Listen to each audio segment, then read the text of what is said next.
The physician had cold hands. William noticed this because the physician's hands were the only cold thing in the room. The fire had been burning since 6 in the morning.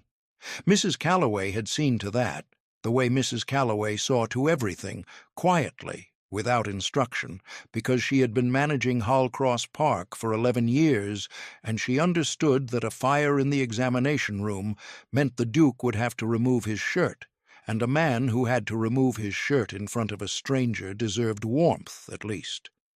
Dr. Mercer did not acknowledge the fire. He placed his cold fingers on William's wrist and counted. He placed a brass instrument against William's chest and listened. He asked William to breathe deeply, then deeper, then to cough. He measured William's waist with a tailor's tape. The indignity of it, the tape pulling tight against flesh that William knew was excessive but could not reduce, no matter how little he ate, no matter how many of their starvation. Regimens he followed until his vision swam and his hands shook, and he ate again because the alternative was collapse. Dr. Mercer wrote in his notebook. His eyes stayed on the notebook while he wrote. He never looked at William while he wrote. The notebook was easier to face than the man. William stood in his shirt in the center of the room and waited for the sentence. He had heard sentences before. He had heard them from 7 physicians across the span of his decline. The sentences varied in their language, but not in their meaning. The meaning was always the same. You are dying, and it is your fault. Your Grace may dress, Dr. Mercer said. William reached for his waistcoat. The buttons required concentration. His fingers, thick and stiff in the mornings, worked slowly. He did not ask for help. He had not asked for help with buttons since Patterson, his valet, had looked at him the way a man watches a dog try to open a gate, patient, sympathetic, certain the animal would fail. "Well?" William said. Dr. Mercer closed his notebook. He looked past William toward the door where a woman was standing. Lady Marguerite Phelps had not been invited into the examination room. She was standing in the doorway because Lady Marguerite Phelps stood in doorways the way other women sat in chairs, with the settled authority of someone who had decided that the space belonged to her and that any objection to her presence would cost more energy than it was worth. She was 55, thin, sharp-featured. Her hair was silver-streaked and pulled tight against her skull in a style that suggested discipline rather than vanity. Her dress was dove-gray silk, expensive, restrained, the dress of someone who treated color as a form of vulgarity. Pearl earrings, gray eyes that weighed everything they saw, including the circumference of the Duke's waist and the tremor in the Duke's hands, and the number of months those 2 facts, taken together, might represent. She had been married once, briefly, to a naval captain who had the good sense to die at sea before discovering that his wife was considerably more formidable than the French. She had managed the family's affairs since his death, not her own family, which had been modestly situated, but her late sister's family, because her late sister had married well and died young, and left behind a fortune, an estate, and a niece who needed managing. The niece had been engaged to the Duke of Hale. 3 months ago the niece had fled, disappeared without explanation, leaving behind a half-signed marriage contract and an aunt whose plans required a bride. Lady Phelps did not panic. She adjusted. 6 months, Dr. Mercer said. Possibly 8. The heart is enlarged. The lungs are congested. The liver, I would need to examine further, but the swelling in your Grace's ankles suggests the liver is compromised. You said 12 months last spring, William said. Last spring your Grace was following the prescribed regimen. The prescribed regimen made me unable to stand. The prescribed regimen, Dr. Mercer said wearily, as though the words had worn a groove in his tongue, was designed to reduce the strain on your Grace's heart. If your Grace had persisted, I would have died of weakness instead of weight. A distinction, I imagine, that would have provided great comfort to my heirs. Lady Phelps stepped fully into the room. She carried a document, folded, sealed, the paper heavy. 6 months, she said. Not to William, to Dr. Mercer. Possibly 8. Put it in writing. Dr. Mercer looked at William. William looked at the fire. The fire looked at no one. It simply burned, the way fires do, without opinion.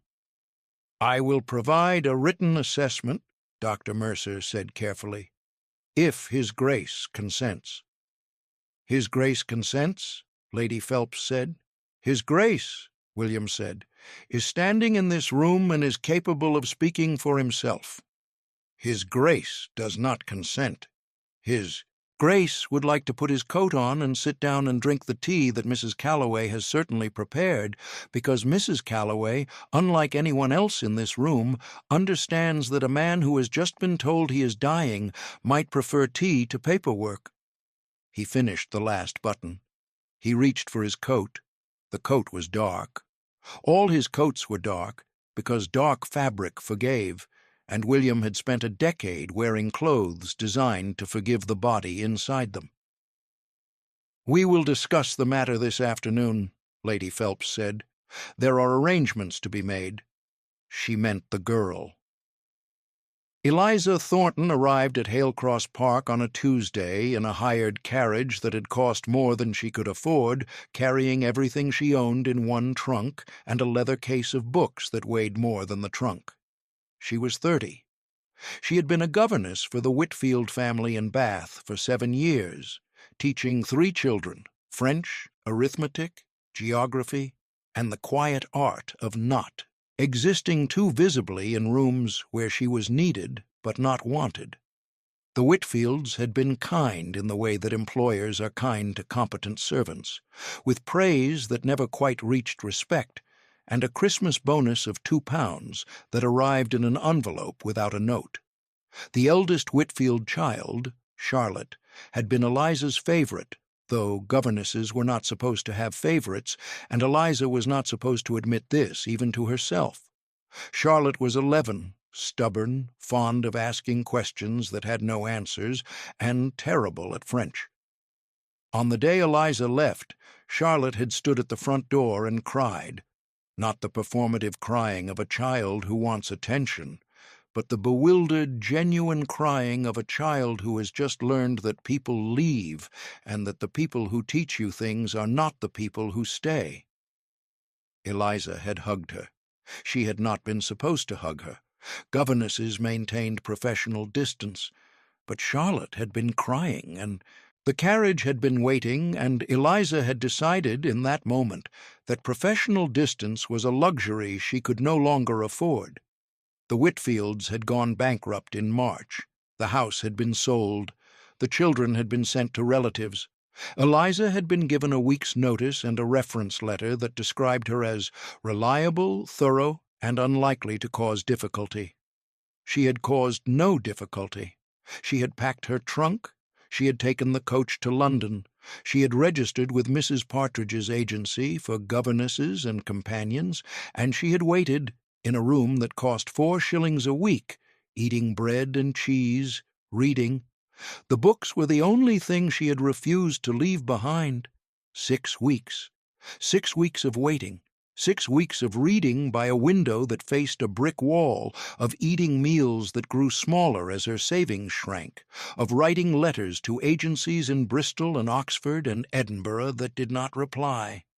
6 weeks of understanding, with a finality that left no room for argument, that a 30-year-old governess with no family and no connections was not a person the world was looking for. The agency had sent her to Lady Phelps. Lady Phelps had looked at her the way Dr. Mercer had looked at William's waist, weighing, pricing, determining the exact value of what stood before her. The meeting had taken place in Lady Phelps's London drawing-room, a room decorated in greys and silvers, a room that did not invite and did not apologize for not inviting. "You are 30, Lady Phelps had said. "Yes, ma'am." "Unmarried." "Yes." "No family." My parents died when I was 16. I have no siblings. No prospects. Eliza had not answered this. It had not been a question. You were a governess. You can read, write, manage accounts. Yes, you are plain. Lady Phelps had said this every word she spoke, without cruelty, without malice, with the flat efficiency of a woman stating a market price. Plain, not ugly, not disfigured, plain. The word that means you will not distract, you will not attract, you will not be remembered. The word that means you are safe to deploy. Eliza had looked at Lady Phelps directly. Gray-green eyes, steady, observant, the eyes of a woman who read rooms before entering them, the eyes of a woman who had been called plain before by people who meant it as a kindness, and people who meant it as a dismissal, and people who meant it as a fact, and who had long since decided that her response to the word would not be shame, but precision. "I am competent," Eliza had said. Lady Phelps had almost smiled. The almost had been worse than a smile. It had been the expression of a woman who had found exactly what she was looking for. "My niece has died," Lady Phelps had said. This was a lie, but Eliza would not learn that for some time. She was engaged to the Duke of Hale, a man of significant wealth and failing health. The engagement must be honored. The financial arrangements depend on it. The Duke requires a wife. You require a situation. The terms are straightforward. You are proposing that I marry a duke. I am proposing that you occupy a position. The duke will be dead within the year. You will inherit a widow's portion, enough to live comfortably for the rest of your life. In exchange, you will be quiet, compliant, and present. Present. At his side, in his house, for the months remaining, a witness to his decline. Nothing more. Eliza had looked at the document Lady Phelps had placed on the table. The marriage contract, the terms, the settlement, the amount, enough to buy a house, to live independently, to never register with an agency again, to never sit in a room that cost 4 shillings a week and wonder whether the world had a place for her. "Why me?" Eliza had asked. "Because you have no one who will ask questions, no family to object, no connections who will interfere. Because you are, Miss Thornton, exactly what this situation requires, a woman who will not be missed when this is over." A woman who will not be missed. Eliza had thought of the room with the brick wall, the bread and cheese, the letters that did not come back, Charlotte crying at the door, the reference letter, unlikely to cause difficulty. She had signed. The carriage stopped at the front entrance. Hailcross Park was larger than Eliza had expected. Not a house, but an estate, built in pale stone that caught the October light and held it, with wings extending in both directions and windows that reflected the sky like rows of blank eyes. The grounds stretched into Wiltshire countryside, rolling, green, the kind of green that comes from money and attention and the labor of people who are never thanked for it. A woman was waiting at the door, stout, white-haired beneath a cap, kind-faced but lined with worry. Her dress was the housekeeper's black. Keys hung at her waist, a ring of brass keys that clinked when she moved, the sound of someone who carried the house on her belt. "Mrs. Callaway," the woman said. "You must be Miss Thornton, or, I should say, Your Grace." The title sounded strange. Eliza had been Your Grace for 4 days. The wedding had been perfunctory. 20 guests, a country church, the vicar uncertain whether to offer congratulations or condolences. Lady Phelps had sat in the front pew in dove gray, watching, inspecting a completed transaction. The guests had been neighbors, invited for appearances, and they had whispered through the service with the restrained enthusiasm of people attending a spectacle they would discuss for weeks. William had been there. Of course he had been there. He had stood at the altar with his cane, gold-handled, reinforced, and he had said the words with the clarity of a man who understood exactly what he was doing and did not expect to be understood. His voice had been steady. His hands had not been. He had not looked at her during the ceremony. He had looked at the stained glass window behind the vicar's head, and Eliza, who had made a profession of reading faces that did not wish to be read, had seen something in his expression she could not place. Not resignation, not defeat, stubbornness, the set jaw of a man who was being told he was dying and who had decided, quietly, that he disagreed. "His Grace is in the library," Mrs. Callaway said. "He asked that you join him when you are settled. But there is no rush. I have prepared your rooms." "Mrs. Callaway." "Yes, Your Grace." "How is he?" Mrs. Callaway looked at Eliza. The look was an assessment, careful, measured, the look of someone who had been protecting this man longer than anyone and who needed to decide, in this moment, whether the woman standing before her was an ally or another threat. "He is tired," Mrs. Callaway said. "He is always tired, but he will not say so." The rooms were on the first floor. Mrs. Callaway explained this without explaining it. The rooms had been moved from the second floor because the second floor required stairs, and stairs required energy, and energy was a currency the Duke spent carefully. The entire east wing had been rearranged around this principle. The bedroom, the dressing room, the study, the library, all accessible without climbing. A life reorganized to avoid what the body could not do. Eliza unpacked her trunk. One gray dress, one dark blue dress, one brown dress that had been dark blue once, before 7 years of washing had stolen the color, the way time steals everything given long enough. Her books, 12 volumes in a battered leather case, carefully chosen, each one representing a decision made in the Whitfield hallway on her last morning. What do you carry when you can only carry what matters? She had left the French primers. She had kept the Shakespeare. She had left the geography atlas. She had kept the natural philosophy. She had left the arithmetic text. She had kept the commonplace book her mother had started, and Eliza had continued. Pressed flowers, copied passages, the handwriting changing from her mother's careful script to her own, a pair of boots that needed resoling, an ink pot, a pen. She looked at the room. It was the largest room she had ever occupied. The bed could have held 4 governesses. The writing desk was mahogany, dark, polished, the kind of desk that expected important things to be written on it. The view from the window was parkland and sky, and a line of oaks that had been planted before anyone in this house was born. She was the Duchess of Hale. The title fit like someone else's gloves, too large, too fine, not shaped to her hands. She went to the library. The library at Hailcross was 2 stories of books.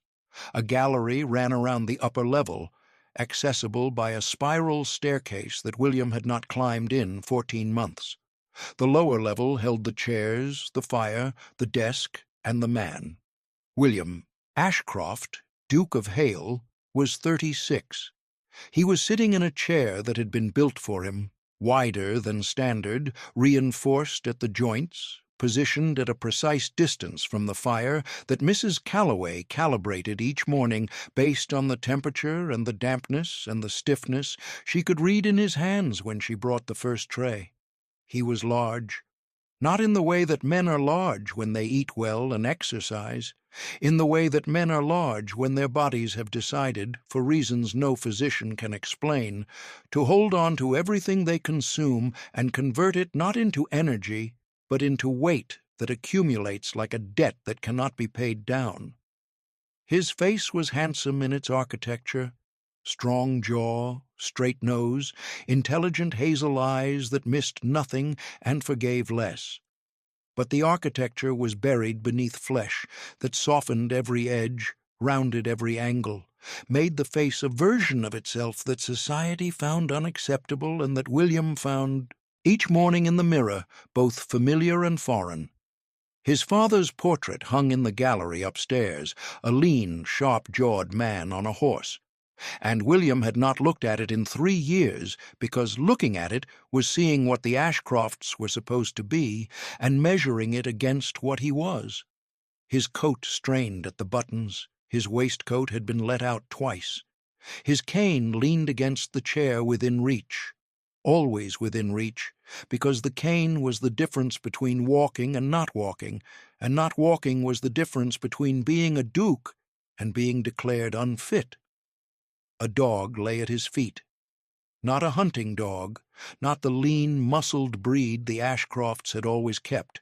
A spaniel, brown and white, with a grey muzzle and one ear that folded the wrong way. The dog was old and fat, and had been named Hector by a previous groundskeeper who had a fondness for the classics and no sense of irony. Hector did not rise when Eliza entered. Hector assessed her from the floor with the weary authority of a dog who had been lying at this man's feet for 9 years and who had decided, long before any physician, that the man was not dying. "You are the governess," he said. "I am your wife."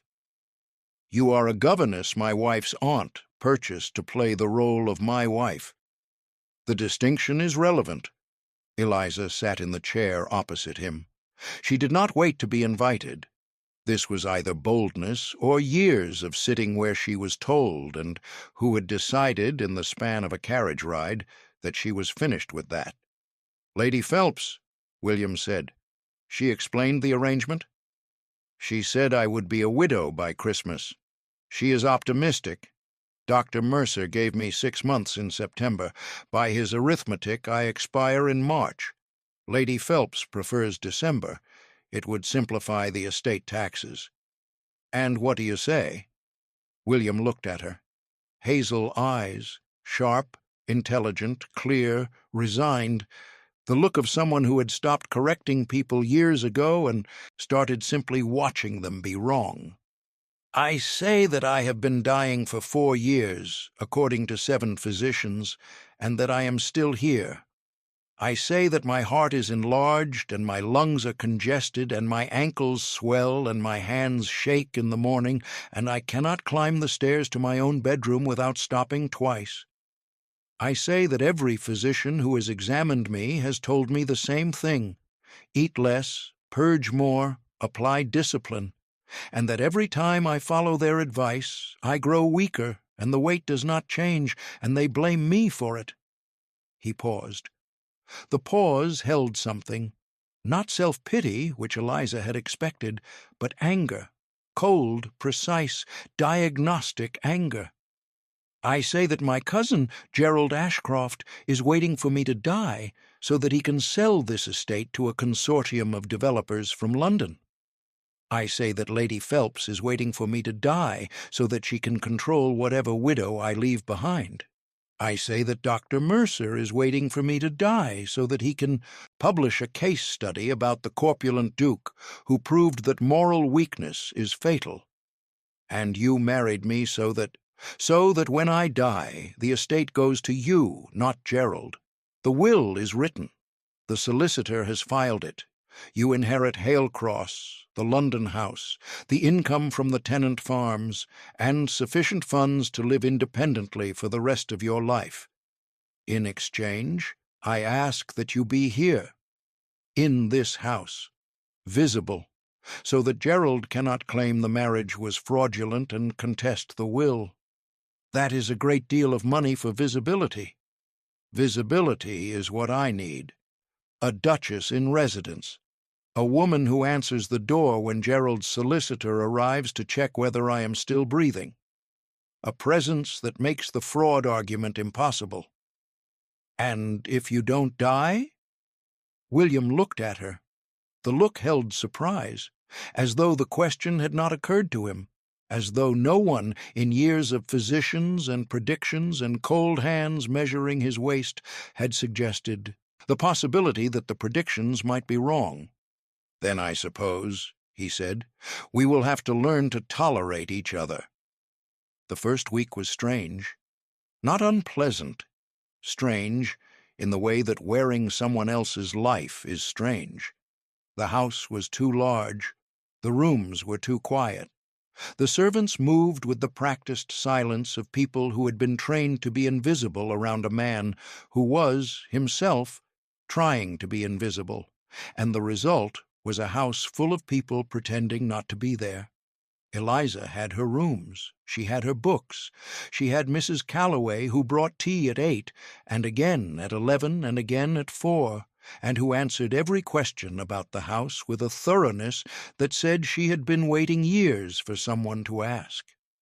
She had breakfast alone. William ate in his rooms in the morning. Mrs. Callaway explained this without explaining it, the same manner she used for everything about William. She gave the fact and withheld the cost. "His Grace requires time in the mornings," she said. "Time for what?" "For getting up." Eliza did not ask further. She understood. She had seen him at the wedding, his walk, the careful distribution of weight, the cane striking the floor with a rhythm that was not decoration, but architecture. Getting up, for William, was not the simple act of rising from a bed. It was a negotiation, a series of movements, each one deliberate, each one costing something the world could not see. She saw him at dinner. Dinner was the one meal they shared, in the dining room, at a table built for 20, the two of them at one end, the candles lit, the food served by footmen who moved with the practiced invisibility of staff who had been trained not to notice. The first dinner was silence. Not hostile, just two people who had not yet decided what to say. The food arrived. William ate, Eliza ate. The food was sparse, a piece of boiled mutton, potatoes, broth, no color, no vegetables beyond the potatoes. No bread. It was the food of a man being managed, not fed. Eliza said nothing. She watched. This was her training. 7 years of watching families from the edge of the room, learning what they revealed when they forgot she was there. "The second dinner," he spoke. "What are you reading?" "A Natural Philosophy of Chronic Disease." "Light entertainment for a governess." "I was never an entertaining governess. I was a thorough one." "What is the distinction?" "An entertaining governess teaches children to recite poetry at dinner parties. A thorough governess teaches them to think. The first produces daughters who marry well. The second produces daughters who manage the estates their husbands neglect." William set down his fork. It was a small gesture, the fork placed beside the plate, the hand withdrawn. But Eliza, who noticed everything, noticed that the fork was placed exactly. Everything William did was deliberate, the economy of someone who could not afford, wasted motion. "My mother was the second kind," he said. "She managed this estate for 30 years while my father rode horses and attended Parliament and performed the business of being visible. She kept the accounts, she hired the tenants, she maintained the house. When she died, I inherited not a house but a system, her arithmetic, her way of keeping everything running without being seen to keep it running. And you continued it. Someone had to. But no one knows. No one looks." The third dinner, she asked the question, "You eat very little." "I eat what Dr. Mercer prescribed." "And the prescription is working?" William set down his fork. "The prescription is keeping me alive while ensuring I remain too weak to do anything with the life it preserves. It is, I believe, what physicians call treatment."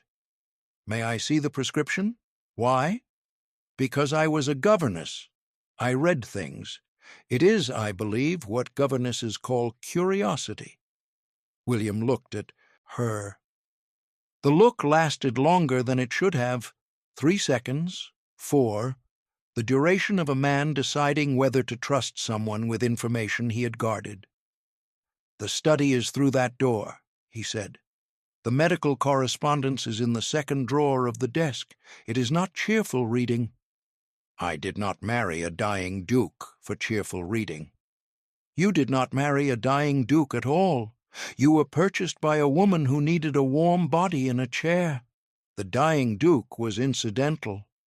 "The dying duke," Eliza said, "is the only person in this arrangement who has been honest with me. That is worth something." She went to the study. The medical correspondence filled half a drawer. 7 physicians, 4 years, letters, reports, prescriptions, case notes. Eliza carried them to her room and read them the same method she had used with the Whitfield children, slowly, carefully, marking the things she did not understand so that she could look them up. The governess habit.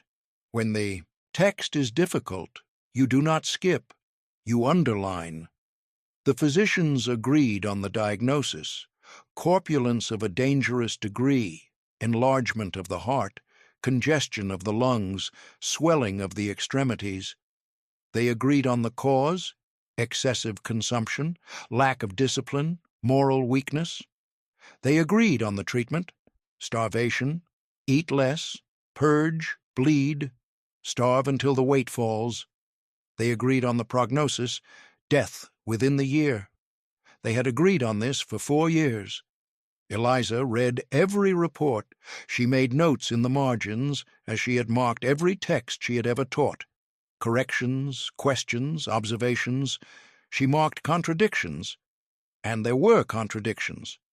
Dr. Mercer's report from 1840 said the Duke's appetite was excessive and uncontrolled. Dr. Haywood's report from 1841 said the Duke eats sparingly, less than his servants. Both recommended the same treatment: eat less. She found a letter from Dr. Ferrars, the 3rd physician, who had visited in the summer of 1841. He had written, "The patient's constitution does not respond to caloric restriction in the expected manner. I recommend further investigation into the possibility of a humoral imbalance." The recommendation had been ignored. The next physician, Dr. Mercer again, had simply repeated the starvation regimen.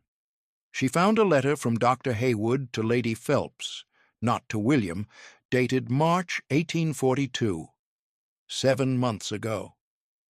The letter said, "The Duke's condition continues to deteriorate despite adherence to the prescribed regimen.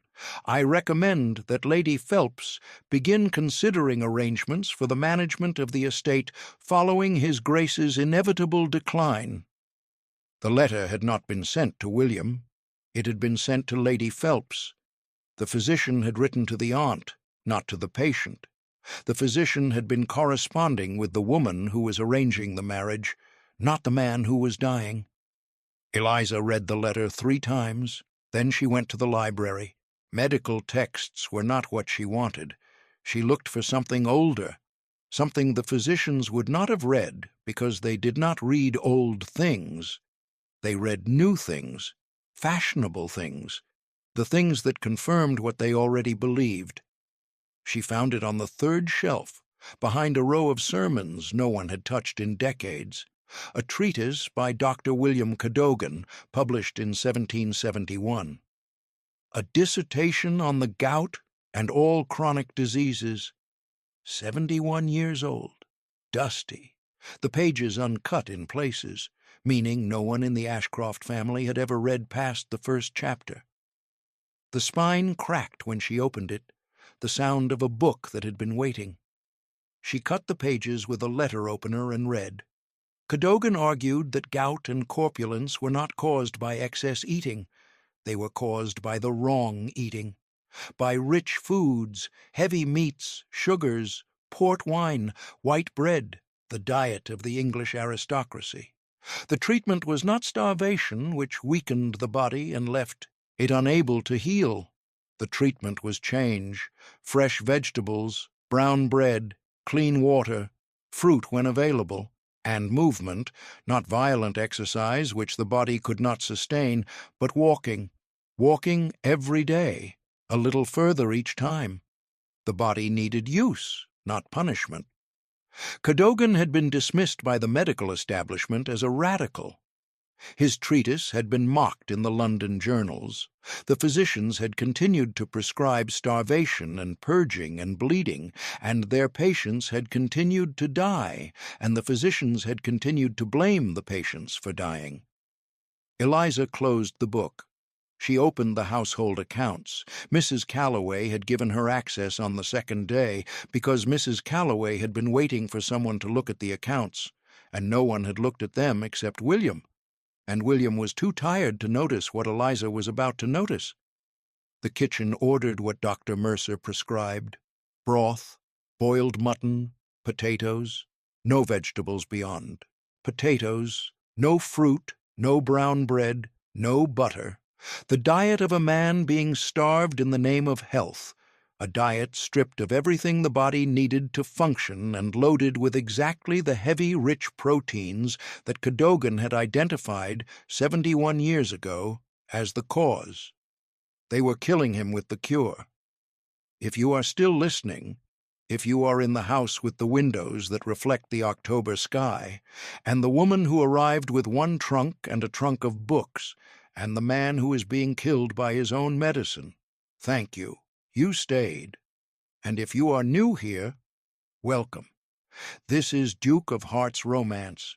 We tell stories about women the world underestimated. You are in the right place. Now, back to Hailcross. She went to him the next morning. Not at dinner, at breakfast. She knocked on his door at 8 o'clock, which was not done, which Mrs. Callaway would have told her was not done, which William's face confirmed was not done when Patterson opened the door, and the Duke of Hale was sitting in a chair in his shirt, his coat not yet on, his cane across his knees, exhaustion written across it. He had been awake for an hour, and had not yet managed to stand. Patterson, William's valet, 15 years in service, a thin man with careful hands and worry carved into the lines around his mouth, looked at Eliza with alarm. No one visited at 8. 8 was the hour of negotiation, the hour when the body was persuaded to cooperate, the hour that belonged to Patterson and William and the private arithmetic of getting dressed. "It is 8 o'clock, William said. "I know what time it is." "My wife does not visit at 8 o'clock. My wife visits at dinner. That is the arrangement." "Your wife has been reading your medical correspondence." "Ah." "And your wife has a question." "My wife has several questions, I imagine." "Your wife has one. Why are you eating what the physicians tell you to eat when the physicians have been wrong about everything else?" William looked at her. The morning was in his face. The stiffness, the effort, the cost of being awake. His hair was uncombed, his hands rested on the cane. He looked, in that moment, not like a duke, but like a man who had been fighting something for a very long time and who was running out of reasons to keep fighting. "Because they are physicians," he said. "They are physicians who keep predicting your death and who keep being wrong. That is not expertise. That is guessing." "What would you have me eat, then? You are a governess. I am a woman who reads, and I have found a book in your own library that no one in this house has opened in 71 years. She placed Kdogan on his lap. He looked at it. He looked at her. He looked at the book again. "This is from 1771. The staircase in this house is from 1740. You still climb it. I do not climb it. I endure it. Read the book, particularly Chapter 4. Then tell me whether you would like to continue dying on Dr. Mercer's schedule, or whether you would like to try something that might be wrong, but cannot possibly be worse than what is already killing you." She left. She went to the kitchen. She spoke to the cook, a Mrs. Heaton, red-cheeked, practical, a woman who had been cooking for 40 years, and who had spent the last 3 preparing Dr. Mercer's prescribed menus with the grim resignation of a craftsman forced to produce inferior work. Mrs. Heaton looked at Eliza, her face asking the question her position would not let her speak. "Vegetables," Eliza said. "Fresh ones, whatever is still in the kitchen garden. And bread, proper bread, not the white. Brown bread, and broth, yes, but with vegetables in it, not just meat water. And butter. His Grace won't eat it. He eats what Dr. Mercer. His Grace will eat what I put in front of him, or His Grace will explain to me why a 71-year-old book written by a physician who was mocked for being right is less credible than 7 physicians who have been consistently wrong." Mrs. Heaton looked at Eliza. Then Mrs. Heaton smiled. It was the first real smile Eliza had seen in this house. Not the professional smile of a servant, not the careful smile of Mrs. Callaway, but the smile of a woman who had been waiting 3 years to be useful. "Carrots," Mrs. Heaton said. "The late ones are still good. And there's cabbage. And leeks. I planted them myself. The kitchen garden has been my project since Dr. Mercer decided vegetables were unnecessary. And I've been keeping a sourdough starter for 3 years, waiting for someone to ask." "Why did you keep it?" "Because sourdough takes patience, and patience means someone is planning to be here for a while. I wasn't ready to stop planning." William read the book. He read it in one sitting. 4 hours in the chair, the fire burning down, Patterson hovering at the edge of the room, because Patterson always hovered, not from servility, but from years of watching a man who might at any moment need help. He would not request. He read chapter 4 twice. He read chapter 6 3 times. He sat with the book open on his lap, and he stared at the fire, and he thought about the 7 physicians who had told him to starve, and the 7 physicians who had watched him weaken, and the 7 physicians who had blamed him for weakening, and not one of them, not one, had considered the possibility that the treatment was the disease. When Eliza came to dinner, the table was different. Mrs. Heaton had cooked what Eliza had asked.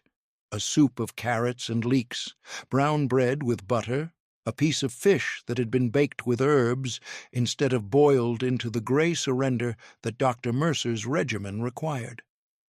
There was color on the table. There had not been color on this table in 3 years. William looked at the plate. "This is not what Dr. Mercer prescribed." "No." "This has butter."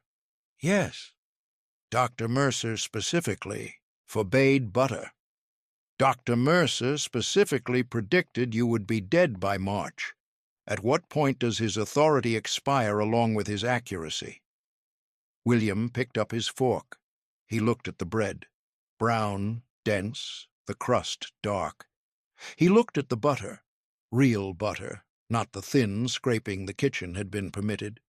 He looked at Eliza, who was already eating, who had buttered her bread without ceremony, who was eating the way a woman eats when food is not a moral question but a meal. He ate, and the bread was good, and the butter was good, and the soup was the first food in 3 years that tasted like food instead of medicine. He did not say this. He ate, and when the bowl was empty, he set down his spoon carefully, as though a bowl of carrot soup had not just undone him. "More tomorrow?" Eliza asked. "More tomorrow." The first week, nothing changed. William ate the new food and felt no different. Dr. Mercer's voice echoed in his head. "Discipline. Restraint. The weight will not shift without suffering." The voice was loud. The voice had been loud for years.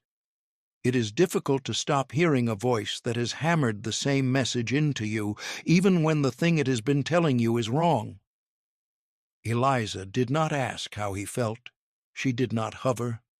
She came to dinner, she ate, she talked about what she had been reading. Not medical texts, not Kdogan, but the books from her leather case.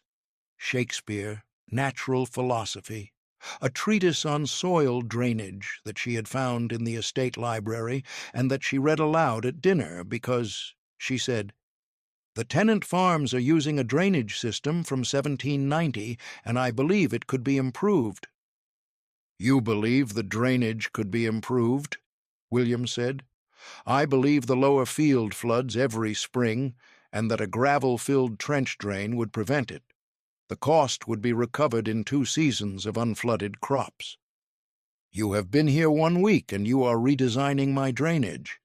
"I have been here 1 week, and I have noticed that your lower field floods, these are not the same thing." He almost smiled. She saw it, the way the muscles moved, the way the expression arrived without completing itself.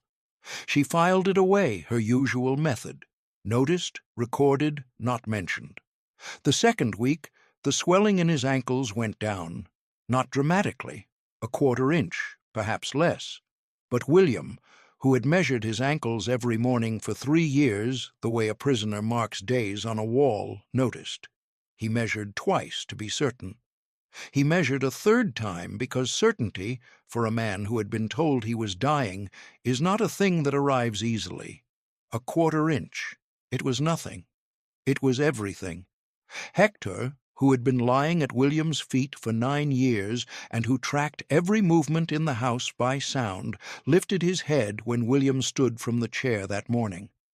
The dog's tail moved, once, twice, and then Hector settled again, because dogs do not celebrate.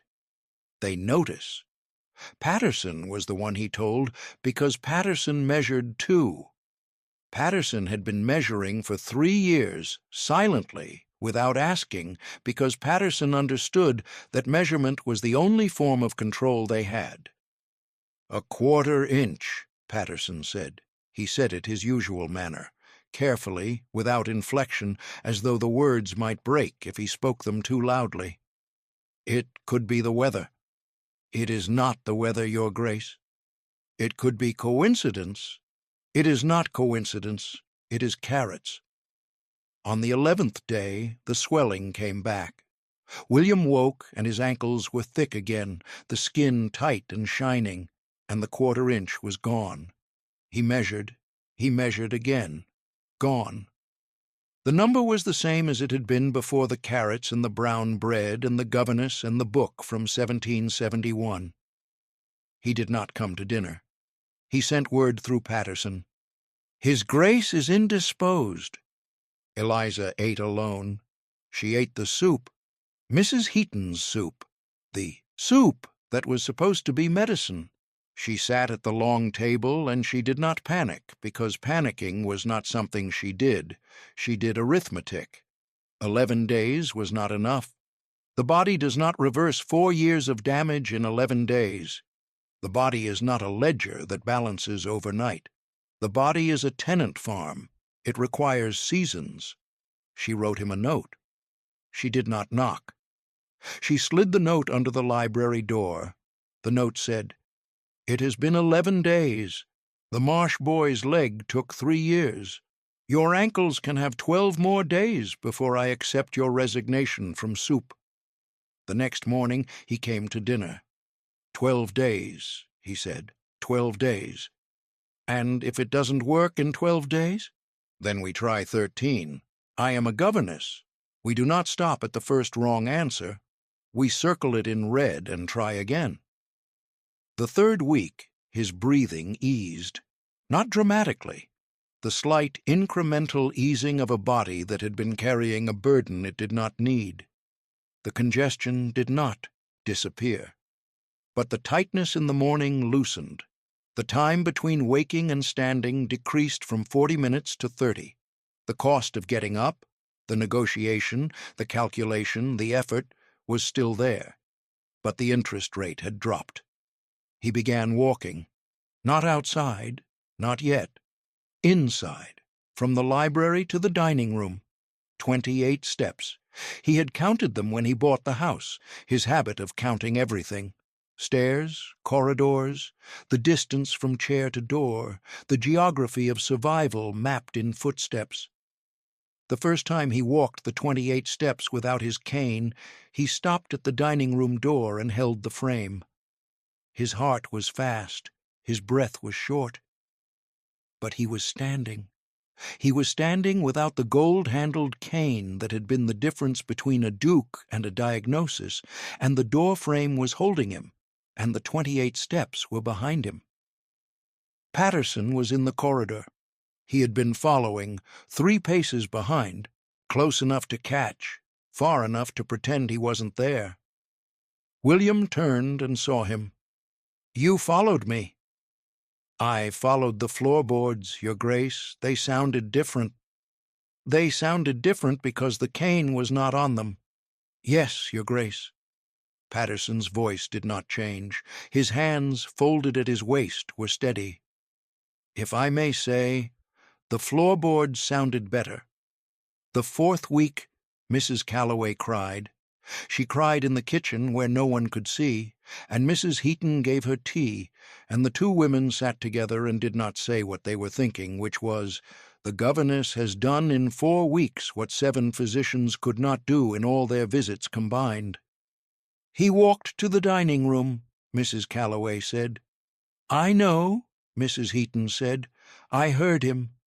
The floorboards are different without the cane." 11 years. I have been in this house 11 years. I watched him come here as a young man. Not young, not any more, but younger. 32. He could ride, then. He could walk the grounds. The weight was there, but it was not. It was not this. It was not the cane and the chair and the mornings that take 40 minutes. It came slowly, year by year. And no one asked what was wrong with him. They asked what he had done wrong, as though his body were a punishment, as though the weight were a sentence. Mrs. Heaton poured more tea. She did not speak.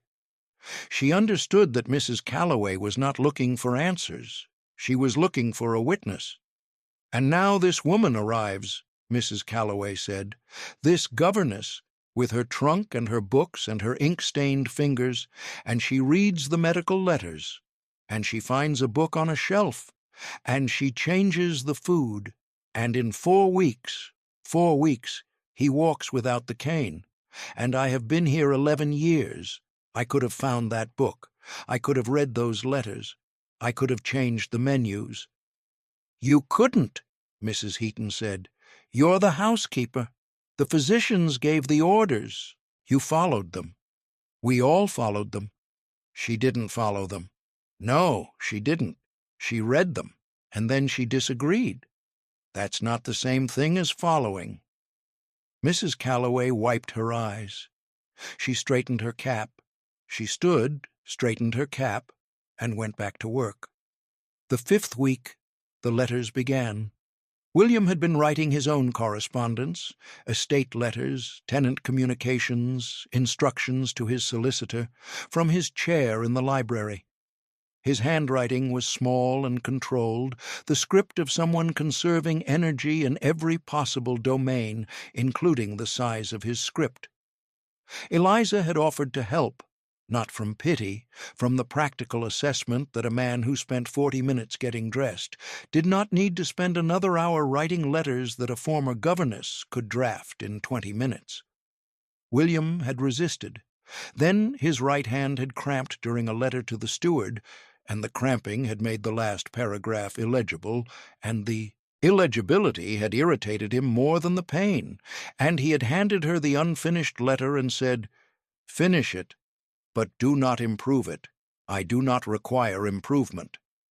She had finished it, and she had improved it. "This is 2 sentences, not 1, she had written in the margin of the 3rd line, in red ink, beside a semicolon that had been doing the work of a full stop. William had stared at the correction. He had stared at the red ink, the unmistakable red of a governess's marking pen, the red that had terrified students and frustrated parents, and that now, on his letter to the steward about fence repairs, carried an authority that 7 physicians had never managed. "You corrected my punctuation," he said the next evening at dinner. "Your semicolons are doing too much work. A semicolon connects related thoughts. Your 3rd line contains 2 unrelated thoughts separated by a semicolon. That is not connection. That is collision. It is a letter about fence repairs. Even fence repairs deserve accurate punctuation. He had handed her the next letter. She had corrected it. 3 errors, 2 semicolons, and a comma splice. He had handed her the letter after that. 4 errors. The letter after that. 5. Patterson, who noticed everything because noticing was his profession, came to Eliza on a Tuesday morning. He stood in the doorway of the breakfast room, formal, uncomfortable, a man who had spent 15 years maintaining professional distance and who was about to cross it. "Your Grace," he said. "His Grace has asked me to press a second coat." "A second coat?" "He has not worn a second coat in 2 years. A second coat means he intends to go out of the library, out of the house. He has asked me to press the one with the blue buttons, the one he wore before the cane, before the chair." Patterson's voice did not break, but his hands, folded in front of him, were tight. "He is getting better," Eliza said. "He is getting dressed. For a man in his condition, that is the same thing." On the 6th letter, Eliza had looked at the page and then looked at him. "No one makes the same semicolon mistake 6 times. I have a consistent weakness in punctuation. You have a consistent weakness in honesty. You are writing errors on purpose. I am testing your attention. You are keeping me in the room." The silence that followed was different from the first week. 2 people who had arrived at the same conclusion from different directions and who were not yet ready to say it aloud. "The comma splice on the 2nd page," William said finally. "That one was real." "I know. Your comma splices are genuine. Your semicolons are theater. You can tell the difference. I taught grammar for 7 years. I can tell the difference between a mistake and a performance." William looked at her, at the mark on her finger, at the gray-green eyes that read everything, letters, ledgers, medical reports, the distance between a semicolon and a full stop, and now, apparently, a man who was testing and a man who was asking her to stay. "More letters tomorrow?" he said. "More letters tomorrow." The 6th week, Eliza walked the Tenant Road. She had been walking the grounds since the 3rd week, not for exercise but for understanding. A governess learns a household by walking through it. An estate is the same, only larger. She had walked the gardens, the dairy, the timber line. Now she walked the road that connected the tenant farms, the road that William had not walked in 2 years. The Marsh farm was the 3rd gate on the left. A stone cottage, low, well-maintained, a vegetable garden, a cow, a young man of 18 repairing a fence post, tall, strong, working with the steady competence of someone who had grown up doing a man's job. Thomas Marsh was in the yard. He was sitting on a bench, his left trouser leg pinned below the knee. He was mending a harness. His hands were quick. His face was weathered and lined and carried no self-pity, only the settled patience of a man who had learned to do everything from a sitting position. "Your Grace," he said, standing, and the standing cost him something, and Eliza saw it, and she understood something about William that she had not fully understood until this moment. The cost of standing when standing costs you something, and the refusal to let the cost be seen. "Mr. Marsh, please sit." "His Grace kept us on," Thomas Marsh said. He said it without prompting, without preamble, as though it were the thing he had been waiting to say to someone from the house for 4 years. "Every other landlord in the county would have turned us out. A one-legged tenant on a farm that needs 2 legs for the plowing. The arithmetic doesn't work. But His Grace. He came down himself before the cane, before it got bad. He sat in this kitchen and he looked at the ledger and he said, 'Your boy is young. Give him time and he'll work the full acreage. I can wait. Can you?' And I said I could. And he reduced the rent, and he never mentioned it again. He told me it was arithmetic. He tells everyone it's arithmetic. It's not arithmetic. Arithmetic would have turned us out. Eliza walked home along the tenant road. She passed the dairy, 11 women, the morning shift. She passed the timber line, the oaks planted 100 years ago, the revenue funding the village school. She passed the lower field that flooded every spring, and that she had already drawn a drainage plan for. 47 families, a dairy, a school fund, a one-legged man on a bench mending a harness, and a duke in a chair who called it arithmetic, because calling it what it was, love for a place and the people in it, would have required admitting he cared, and admitting he cared would have required admitting he wanted to live, and that was still the thing he could not say. The 6th week she found the estate ledgers. She had not been looking for them. She had been looking for a particular edition of Kdogan, the second, which she thought might contain annotations, and she had opened the wrong drawer in the study and found instead 2 years of accounts in William's handwriting. The accounts were meticulous, every tenant lease documented, every repair itemized, every income stream tracked, every expense justified. The man who could barely walk had been running a profitable estate from a chair, and the records were tighter than any she had seen, tighter than the Whitfield accounts, tighter than the agency's books, tighter than anything she would have expected from a man the world had written off as a dying glutton too weak to manage his own breakfast. She brought the ledgers to dinner. "These are your accounts," she said. "Yes. You keep them yourself." "Mrs. Callaway manages the household. I manage the estate. The tenants pay quarterly. The farms are profitable. The timber rights alone generated £400 last year." "The Marsh family's lease." William looked up. "You read the Marsh lease? Their rent has not increased in 4 years. Every other tenant's rent increased twice in that period. Why? Because Thomas Marsh lost his leg in a threshing accident in 1838. He cannot work the full acreage. His wife and son manage what they can. I reduced the rent and reassigned 30 acres to the neighboring farm. The income loss is offset by the neighboring farm's increased productivity. You kept a family on their land. I kept a productive unit functional. The Marsh boy is 18 now. He is already taking on more of the acreage each season. The rent will adjust. The arithmetic works." "That is not arithmetic. That is compassion." "It is arithmetic with a longer timeline. I prefer that description." Eliza looked at the ledgers. She looked at William. She saw for the first time the full shape of the man she had married.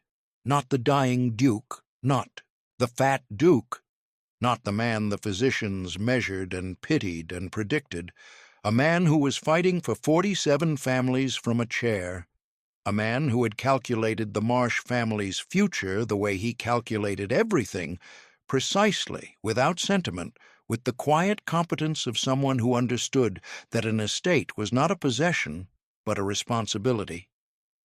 "You are not dying," she said. "The physicians disagree." "The physicians have been wrong about your diet since the beginning. They are wrong about this, too." William set down his fork.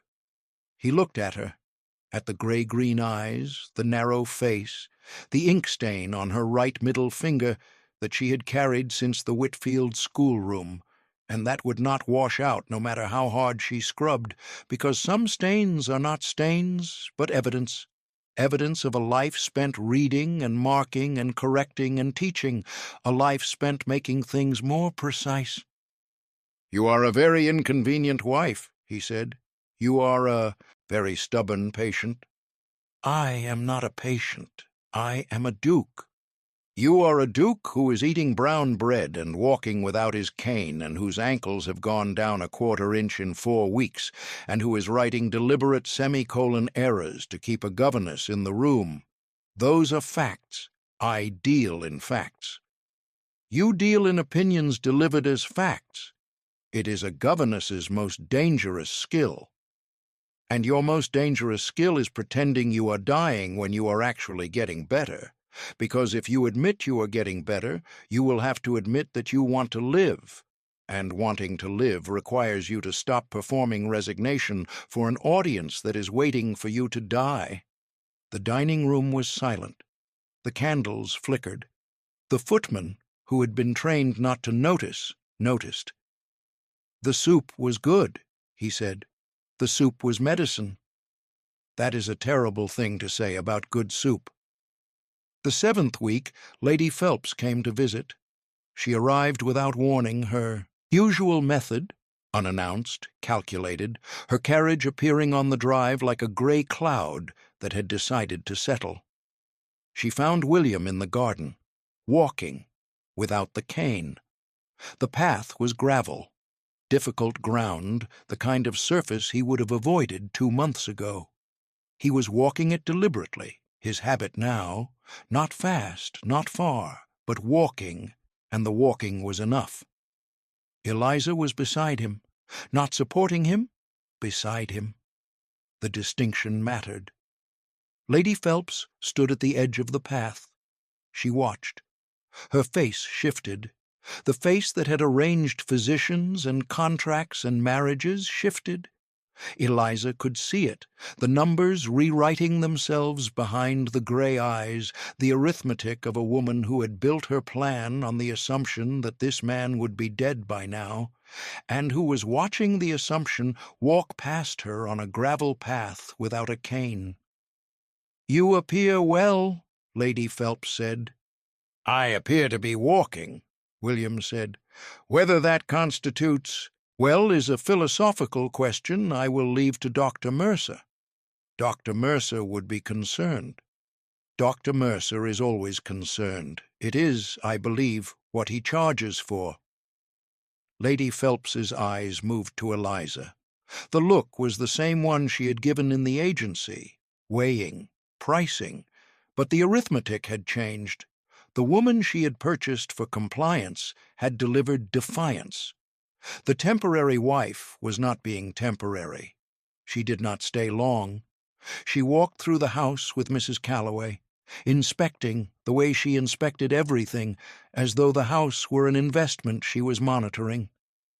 She spoke to Mrs. Callaway in the kitchen, privately. "When did the diet change?" she asked. "6 weeks ago, my lady." "On whose authority?" "The duchess's." "The duchess is not a physician." "No, my lady. The duchess reads." Lady Phelps left that afternoon. Gerald Ashcroft arrived 3 days later. He came without announcement, the family privilege, the cousin's right. He came in a hired carriage because Gerald did not keep his own, because Gerald spent money on the appearance of wealth rather than its maintenance, and a hired carriage with polished brass and a liveried driver cost less than owning one and looked almost as good. Gerald was 32, thin, healthy. He had the Ashcroft jaw. The jaw that William had too, buried beneath the weight Gerald did not carry. He dressed well. He smiled easily. He moved through the world with the comfortable assurance of a man whose body had never betrayed him, and who therefore assumed that bodies that did betray their owners had simply failed to try hard enough. He found Eliza in the garden. He had not come to find Eliza. He had come to find William. But William was in the library, and the library door was closed, and Mrs. Callaway had told him, with the polite immovability of a woman who had been guarding that door for 11 years, that His Grace was not receiving visitors. "You must be the governess," Gerald said. "I am the duchess." Gerald smiled. The smile was polished and empty.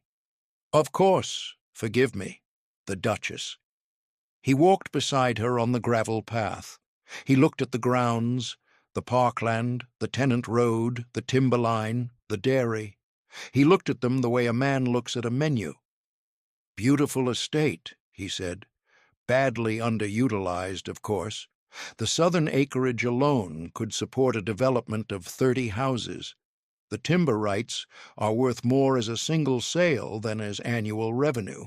And the dairy is charming, but 11 women producing cheese for a local market is not what this land was built for. What was this land built for? Eliza asked. Profit, real profit, not the pocket money William squeezes from tenant rents and milk churns. The tenant rents fund 47 families?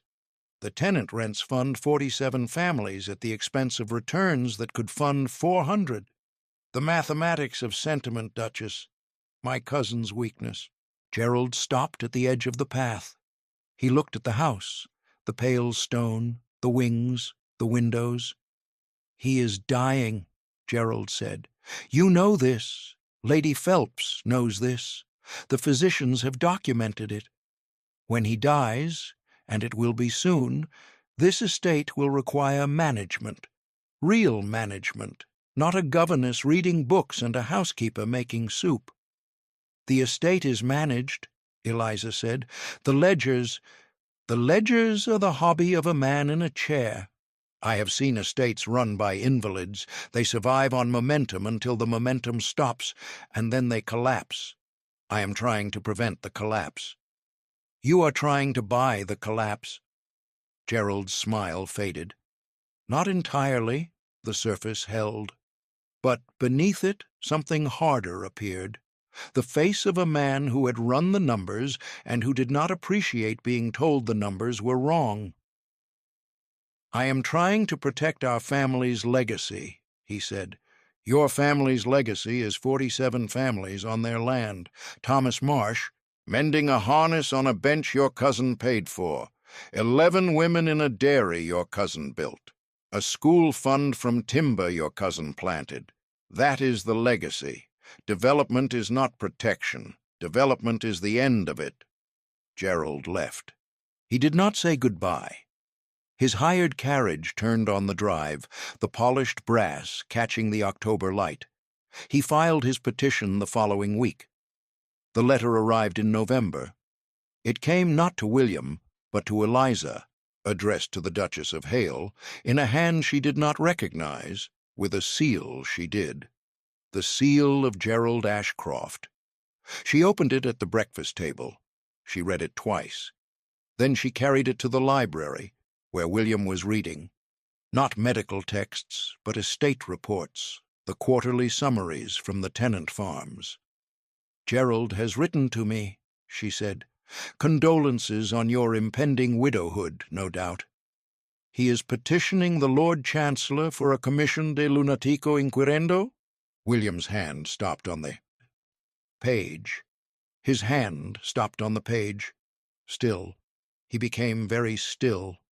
The stillness of a man who has been expecting a blow and who has just been told when and where it will land. On what grounds? He said. Eliza read from the letter. The Duke of Hale has exhibited erratic and irrational behavior inconsistent with the management of a significant estate. He has dismissed the council of qualified physicians. He has married a woman of no family, no fortune, and no social standing. He has altered his household regimen without medical guidance. He has refused to permit examination by Dr. Mercer, his appointed physician. He has 3 physicians willing to testify, William said. He has Dr. Mercer. Dr. Mercer was never my physician. Dr. Mercer was Lady Phelps's physician. He was sent to measure me, not to treat me.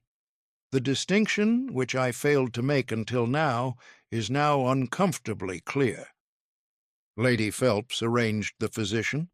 Lady Phelps arranged everything. The physician, the diagnosis, the prognosis, the timeline, and you. She arranged you to be temporary, to be compliant, to be a warm body in a chair who would not interfere while the clock ran out and Gerald filed his papers, and Lady Phelps collected her commission for arranging a marriage that produced a wealthy widow she could control. Eliza sat down, the chair opposite William. the chair that had become hers through habit and mornings and the slow accumulation of a shared life. "When is the hearing?" she said. "Gerald does not say." "Then we have time." "Time for what?" "Time to build a case that the man they are calling incompetent is the sharpest estate manager in Wiltshire. I have seen the ledgers. 2 years of accounts, everyone perfect. Gerald wants to sell this estate. You want to save it. The question is whether a room full of men will listen to a fat duke or a thin cousin." "A room full of men will listen to a thin cousin. That is how rooms full of men work." "A room full of men has never met a governess who reads." The hearing was set for the 14th of January. Eliza spent December preparing. She copied every ledger entry. She wrote summaries of every tenant lease, the Marsh family's reduced rent and the reason, the dairy employment and the revenue, the timber operation and the school fund. She compiled a report, 43 pages, bound in brown leather, titled The Administration of the Hailcross Park Estate, 1840 to 1842, a documented record of administration under the direction of William Ashcroft, Duke of Hale.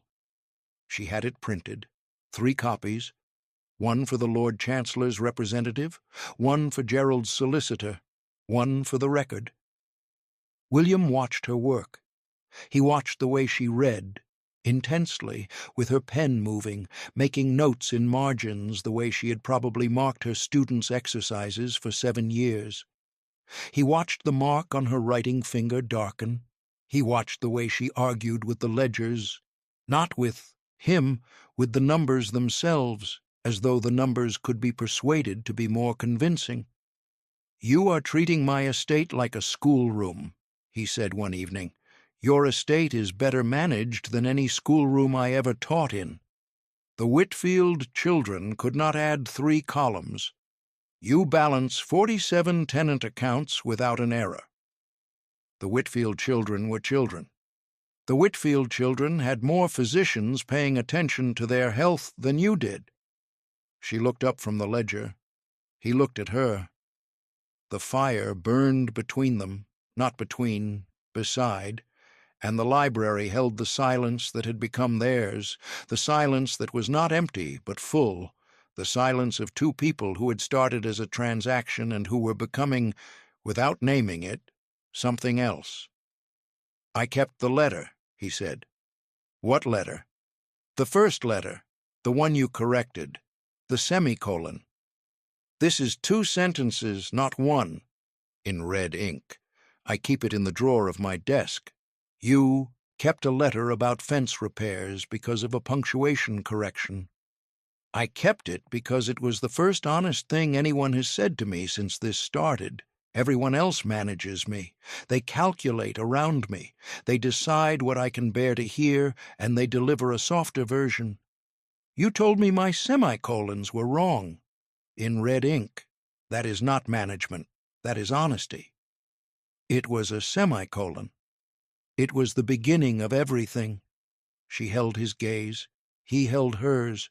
The space between them, the space that had been a transaction, then an arrangement, then a partnership, became something neither of them named. "You were supposed to be temporary," he said. "I was supposed to be a great many things, a governess, a compliant wife, a warm body in a chair. I have been none of them. No, you have been the most expensive semicolon correction I have ever received." The hearing room was in Salisbury, a panelled room in the Guildhall, January cold, the windows fogged with the breath of 30 people who had come to watch a duke be declared incompetent. Gerald Ashcroft sat at the front, thin, healthy, 32. He had the Ashcroft jaw, the jaw that William had too, buried beneath the weight that Gerald did not carry, and that the world therefore trusted Gerald more. Beside Gerald, his solicitor, Mr. Pemberton, a man with careful eyes and a leather folder. Beside Pemberton, 3 physicians, including Dr. Mercer, whose cold hands had measured William's waist, and whose written report sat on the table like a verdict already delivered. William entered on his cane. Hector walked beside him, the old spaniel who had not left his side in 9 years, and who was not going to start now. The dog settled at William's feet when he sat, and the room, which had been prepared for a dying man, noticed that the dog was calm. Dogs know. He could have walked without it. For the past 3 weeks he had been walking the length of the gallery every morning, the distance increasing, but Eliza had told him to bring the cane. "They expect the cane," she had said. "They have built their case around the cane. Let them present it, and then put it down." He sat. Eliza sat behind him. Not beside, behind. She was not a witness. She was not a solicitor. She was a governess who had married a duke, and her presence in the room was, according to Gerald's solicitor, irregular but not prohibited. The Lord Chancellor's representative was a Mr. Crawford, 50, patient, the face of a man who had heard many petitions and who would listen to this one without hurry. Gerald spoke first. He was polished. He was prepared. He presented Dr. Mercer's report, the enlarged heart, the congested lungs, the swelling, the prognosis. 6 months, possibly 8. He presented the letters, the physician's correspondence documenting the decline. He presented the marriage. The Duke had married a governess of no family and no fortune, a woman sourced from an employment agency, a decision that no man of sound mind would make. "The Duke's condition," Gerald said, "renders him incapable of the sustained judgment required to manage an estate of this significance. The tenants deserve stability. The estate deserves protection. I ask that a guardian be appointed, myself, with the guidance of a qualified steward, to ensure the responsible administration of Hailcross Park." Mr. Crawford turned to the physicians. Dr. Mercer was called first. "Your assessment, Dr. Mercer." Dr. Mercer stood. He was composed. He was professional.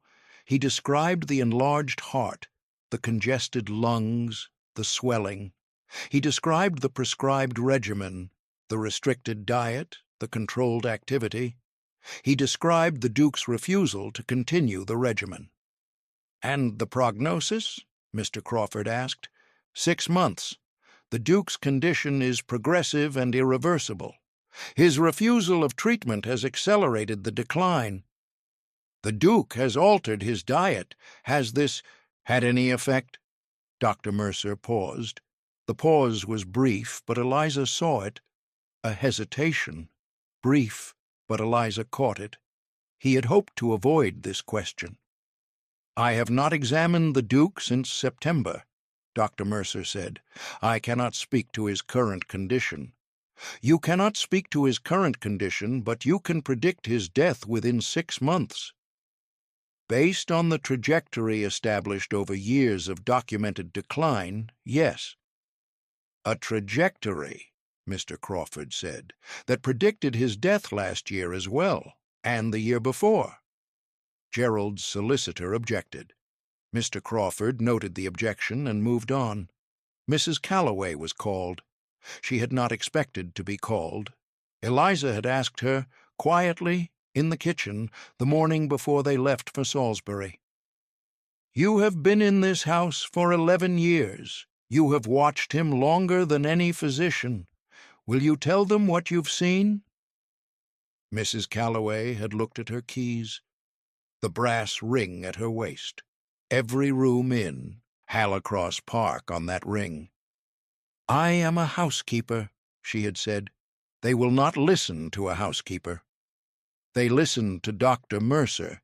Dr. Mercer saw him 4 times. You see him every day. Mrs. Callaway stood in the hearing room.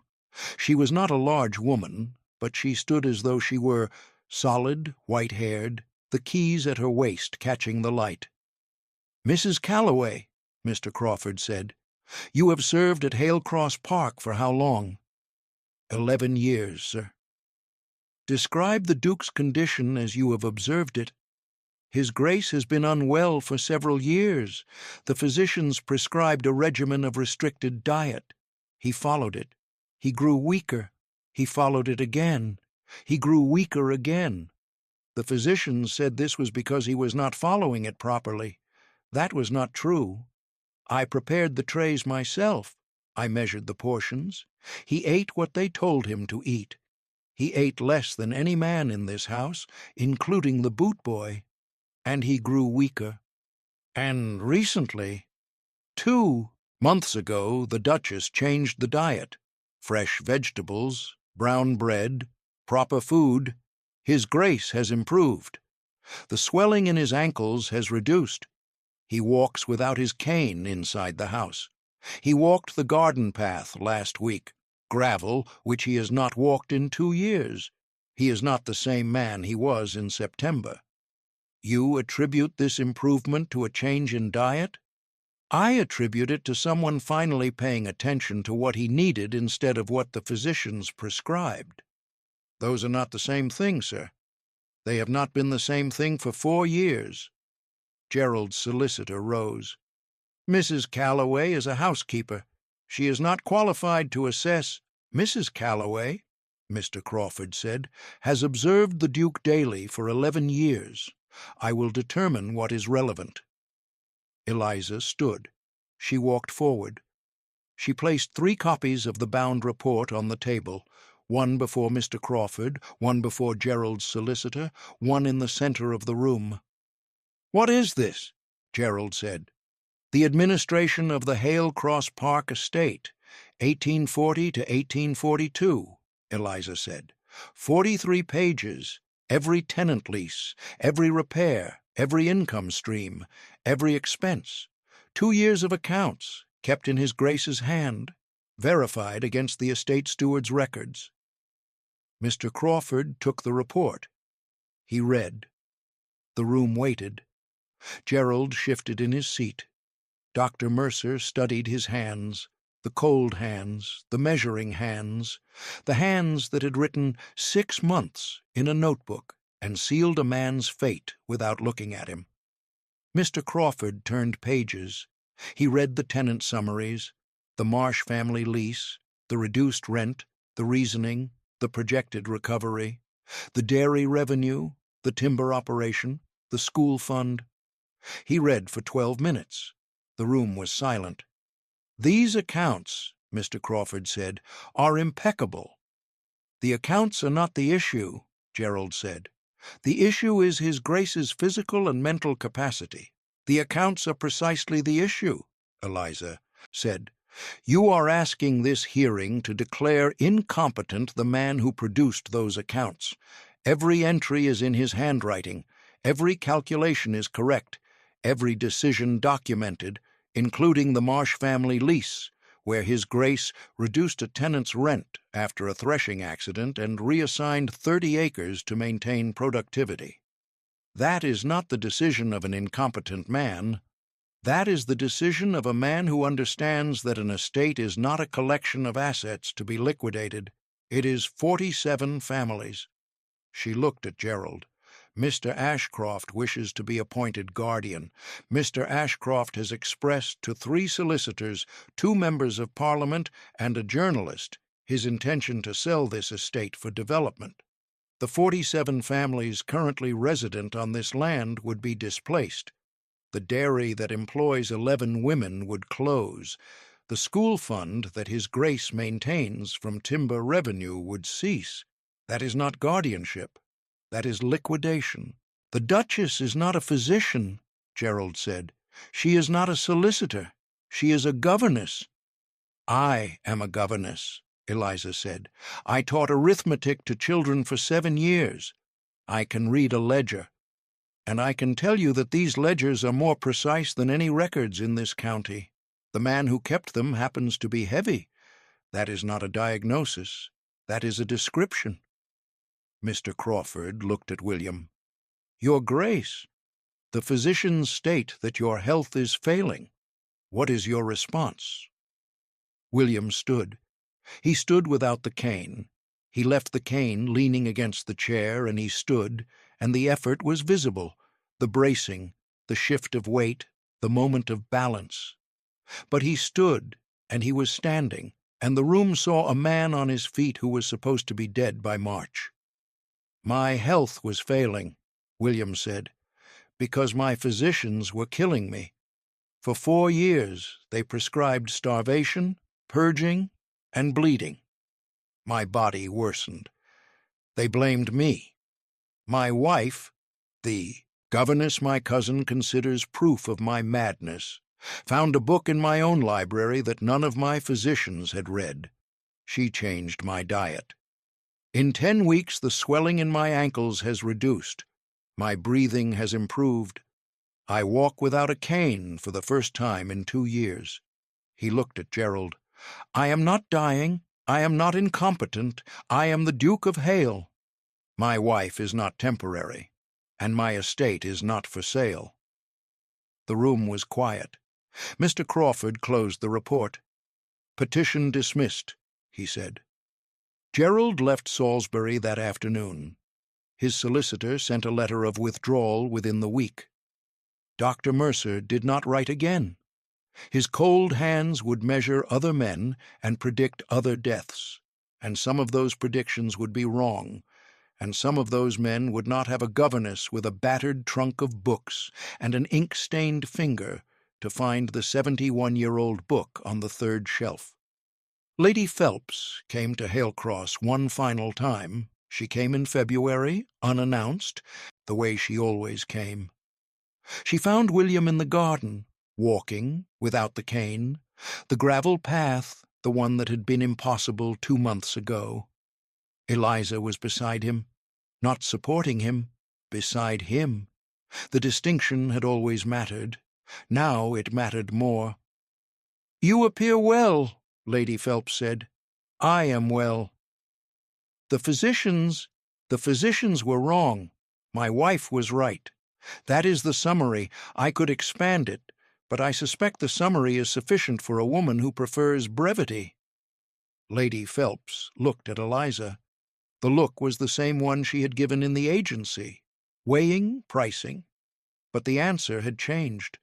The woman she had purchased for compliance had delivered 43 pages of bound evidence and a verdict that dismantled years of careful arrangement. "You were not what I intended," Lady Phelps said. "No," Eliza said, "I was not." Lady Phelps turned. She walked to her carriage. She did not look back. Hailcross never saw her again. In April, William climbed the stairs. Not the main staircase, the narrow stairs to the gallery in the library, the spiral staircase he had not climbed in 14 months. He climbed them at 6 in the morning, before the servants were awake, before Patterson could hover, before anyone could watch and measure and calculate. He climbed them because the books on the upper gallery included a first edition of Kdogan, the book that had saved his life, in the edition that no one had opened, on the shelf that no one had reached because the man who owned the library could not climb the stairs to his own books. 17 steps. He counted them.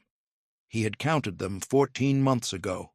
The last time he had tried, the time he had stopped at 11 and sat on the step and waited for his heart to slow and then descended, carefully, holding the rail, and had not tried again. This time he did not stop. 17 steps. His heart was fast at the top. His breath was short. But he was standing in the gallery. He was standing among the books that had been above him for 14 months, and the morning light was coming through the gallery windows, and the library below was the library where he had sat in his chair and been told he was dying, and he was not in the chair. He was above it. He held the Kdogan, the first edition, dusty. The spine cracked the same way it had cracked when Eliza opened it in October. Crying was not something he did, but he held the book for a long time. When he came down, slowly, carefully, one step at a time, Eliza was standing at the bottom. She was in her gray dress. Her hair was pinned. The ink stain was on her finger. She looked like what she was, a governess who had read a man back to life. "You climbed the stairs," she said. "I climbed the stairs." "How many?" "I stopped counting." She looked at him. He looked at her. The fire had not yet been lit. The library was cold and quiet and full of books that no one had read, and one book that everyone should have. "I kept the letter," he said, "the semicolon letter. I keep it in the drawer. I read it sometimes, not the letter, the correction. This is 2 sentences, not 1, in red ink. It was a grammatical observation. It was the first honest thing anyone has said to me since this started. You have said this before. I say it because it remains true. 41 letters, 41 corrections. I have been writing errors on purpose since the 3rd letter. I know. You know. No one makes the same semicolon mistake 41 times. You were testing me. I was keeping you." The library was quiet. The books held their silence. The space between them, the space that had been a transaction, then an arrangement, then a partnership, then the evenings in the library and the mornings in the garden and the letters corrected in red ink, became the thing they had not named. "I am not temporary," Eliza said. "No." "And you are not dying." "No." "Then what are we?" William took her hand, the hand with the ink stain, the hand that had turned pages and copied ledgers and corrected semicolons and placed brown bread on his plate when every physician in England had told him bread would kill him. "We are 2 sentences," he said, "not 1. A year later, on a Tuesday in April, Eliza walked through the front door of Hailcross Park, carrying a leather case of books in one hand and holding William's arm with the other. They had been walking. Not a managed walk, not the careful, measured 28 steps from library to dining room. A real walk, through the park, past the lake, along the tenant road where Thomas Marsh waved from his gate, his son beside him, taller now, working more of the acreage each season, the arithmetic moving in the direction William had always said it would. William walked without the cane. The cane was in the umbrella stand by the front door, where it had been since March. He kept it because you do not throw away the thing that carried you. But he did not use it. His weight had not vanished. He was still a large man, broad, heavy, carrying a body that would never be lean and that had stopped being the enemy. The swelling was gone, the breathing was clear. The heart, the enlarged heart that Dr. Mercer had measured and condemned, beat steadily, the beat of a man who was not dying. Mrs. Callaway met them at the door with tea. Hector met them at the door with the absolute conviction that they had been gone for years, and that his suffering during their absence had been historic and unprecedented. She did not cry. She had done her crying a year ago in the kitchen with Mrs. Heaton. Now she made the tea and brought it to the library and said, "There is a letter from London." The letter was from Mr. Crawford. He had reviewed the Hailcross accounts for 1843, the first full year of the dietary reform. The estate had posted its highest profits in a decade. The Marsh lease had been adjusted upward as planned. The dairy had expanded. The school fund had increased. Mr. Crawford wished to commend the Duke on his management and to note that the petition of Gerald Ashcroft had been permanently struck from the record. William read the letter. He handed it to Eliza. She read it. She set it on the desk beside the Kdogan, the dusty 71-year-old book that had been sitting on the 3rd shelf behind a row of sermons, waiting for someone to cut the pages. "Permanently struck," she said. "Permanently struck." "And Gerald?" "Gerald has moved to London. Gerald is investing in railway shares. Gerald will lose everything within 2 years because Gerald does not read ledgers." "You sound pleased." "I sound accurate. There is a difference. There is very little difference with you." William looked at her, at the woman who had been purchased for compliance and who had delivered 43 pages of bound evidence and a verdict and a bowl of carrot soup that had changed everything, at the governess who had corrected his semicolons and found a book on a shelf and read him back to life. "Patterson asked me this morning," William said, "how many steps from the bedroom to the garden." "What did you say?" "I said I didn't know. I said I would have to count them. And I walked them, and I didn't count. I just walked." Eliza took his hand, the broad hand, the hand that had gripped a gold-handled cane since the decline began, and that now held hers, the narrow hand with the ink stain, the hand that had turned the pages. "She'll be a widow by Christmas," Eliza said, quoting Lady Phelps. "It is April," William said. "Christmas was 4 months ago. I appear to have outlived it." "You appear to have outlived them all, and I am not a widow." The library held them, the books, the quiet, the chair that had been built for a larger man and that still held him, because a body does not need to be small to be well, and a life does not need to be short to be worth living, and a marriage does not need to begin in love to arrive there. Outside, the Wiltshire parkland stretched green and rolling. The tenant farms were working, the dairy was running, 47 families were in their homes. The governess and the duke sat in the library and drank tea and read together in the quiet that is not empty but full, the quiet of two people who started as a transaction and became, through stubbornness and arithmetic and a 71-year-old book and a semicolon in red ink, the only thing that mattered. Not temporary, not dying, not done, alive, both of them, alive. This is a story about medicine and the people who practice it wrong. In the 1840s, physicians treated obesity as a moral failure. They prescribed starvation diets that stripped the body of nutrients and left patients weaker than the illness itself. They bled. They purged. They blamed the patient when the treatment failed.